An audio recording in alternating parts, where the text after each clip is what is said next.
Magandang hapon po. Pag-asa Weather Update. Alamin ang lagay ng panahon bukas ng Linggo, November 5, 2023 at sa mga susunod na araw.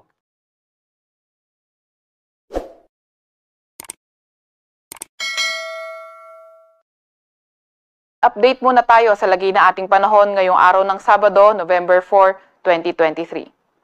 Sa kasalukuyan nga ay itong shear line, patuloy yung epekto sa may hilagang bahagi ng Northern Luzon. Kaya inaasahan nga natin na dito sa may Batanes area, patuloy pa rin yung maulap na papawiri na may mga kalat-kalat na pag-ulan, pagkidlat at pagkulog. Samantalang trough extension ng low pressure area, yung nakakapagdala ng mga paulan dito sa may Caraga at Davao region. Itong mga paulan na to may mga kasamang kidlat at pati na rin mga malalakas na hangin, pati mga pagkulog. Sa areas na nabanggit natin, dahil cloudy, maulan yung inaasahan nating panahon, ingat pa rin sa posibleng pagbaha at pagguho ng lupa kapag may mga katamtaman hanggang sa mga paminsan-minsan malalakas na pag-ulan. Para naman sa area ng Metro Manila at sa nalalabing bahagi ng ating kapuluan, partly cloudy to cloudy skies sa ating inaasahan, pero dito sa may bandang Visayas and sa nalalabing bahagi ng Mindanao, posible yung mas mataas na tsansa ng mga localized thunderstorms sa area na iyan. Kaya pinag-iingat natin yung ating mga kababayan, pinag-aantabay sa ilalabas ng mga thunderstorm advisory, rainfall advisory o di kaya heavy rainfall warning ng ating mga regional services division. Para naman sa lagay ng panahon bukas, inaasahan natin na dito sa may Batanes and Cagayan area, posible pa rin patuloy yung maulap na papawiri na may mga kalat-kalat na pag-ulan, pagkidlat at pagkulog, dala pa rin yan ng shear line.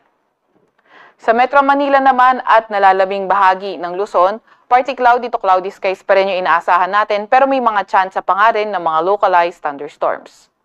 Agwat ang temperatura para sa Metro Manila, Tugigaraw, Puerto Princesa at Calayan Islands maglalaro mula 25 to 32 degrees Celsius. Sa Tagaytay naman ay 22 to 31 degrees Celsius.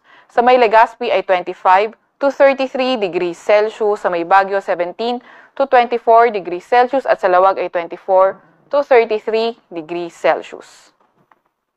For tomorrow, inaasahan natin sa may Visayas at Mindanao, patuloy pa rin yung partly cloudy to cloudy skies condition, pero ingat pa nga rin dahil mataas pa rin yung mga tsansa ng mga localized thunderstorms dito sa Visayas at sa may Mindanao.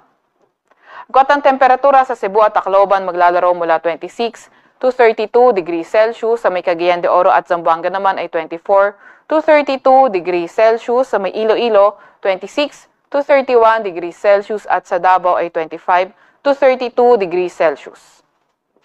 Wala pa rin tayong nakataas na gale warning sa kahit na anong baybay na ating bansa, pero ingat pa rin sa papalaot dito sa may Northern Luzon area dahil posible yung katamtaman hanggang sa maalon na karagatan. Para naman sa 3-day weather outlook ng mga pangunahing syudad natin, sa Metro Manila, Baguio City, pati na rin sa may Legazpi City, inaasahan natin na patuloy partly cloudy to cloudy skies condition na may mga tsansa lamang ng mga localized thunderstorms, lalo na tuwing hapon at gabi.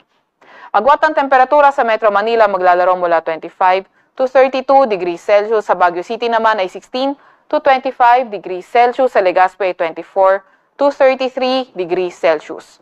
Pagdating naman sa Cebu, inaasahan natin patuloy partly cloudy to cloudy skies condition na may mga tsansa ng mga localized thunderstorm until Tuesday. Pero pagdating ng Wednesday, inaasahan nga natin na posibleng maging maulan na sa area ng Metro Cebu dahil sa posibleng paglapit ng low pressure area and posibleng ito maging epekto ng low pressure area itself o hindi kaya ng kanyang trough or extension. Agwat ang temperatura sa Metro Cebu maglalaro mula 25 to 32 degrees Celsius. Sa Metro Davao naman, patuloy yung partly cloudy to cloudy skies condition until Monday. Pero pagdating ng Tuesday and Wednesday, maulan na yung condition na inaasahan natin. Hindi lang sa Metro Davao area, pati na rin sa may silangang bahagi ng Visayas at Mindanao. At epekto pa rin, posible epekto ng low pressure area o di kaya yung kanyang extension. Agwat ang temperatura sa Metro Davao maglalaro mula 25 to 32 degrees Celsius.